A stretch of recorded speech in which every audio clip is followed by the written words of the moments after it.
orúkọ mi ni Kehinde. Ọ̀rẹ́ mi mo pàdé rẹ̀ níjọ́ Sunday, níjọ́ Saturday tán. Ó wá ní pé ká lọ yọ irin Reluwee. So ìjọ́ Sunday a lọ yọ ẹyọ méje. So Hausa kan tó wà ní Mubaraka òun ni a tà fún. Ó tó wá dijọ́ Monday náà.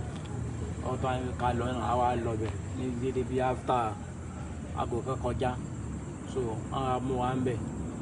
Wọ́n á mú wa ní ibi tá a ti lọ yọ. A máa ń la fi mọ yọ tá a bá ti yọ. Ẹlẹ́kejì tá a lọ yọ náà nìyí. Hausa dẹ̀ la tà fún. Ẹlẹ́kejì tá a lọ yọ náà, Hausa náà la fẹ́ tà fún. Kó rí pé wọ́n á mú wa, a máa nà ní a fi ń yọ. So ìgbà tá a kọ́kọ́ yọ méje ni. Tá a tà ní fọ́ tá a lọ tá Hausa ní 4,000 naira. Ìgbà tá a padà lọ́jọ́ kejì, a yọ 24. Ọ̀rẹ́ mi tá a jọ lọ, òun ti sá lọ tiẹ̀. Èmi nìkan náà rí mú. So ibi tó wà káyà mi, mo tó wà ní ilé rẹ̀ mi mọ́ ibi tí mo lé wá sí. A sá yọ 24 kó rí pé níwọ̀n ká wa tí a fi sá lọ.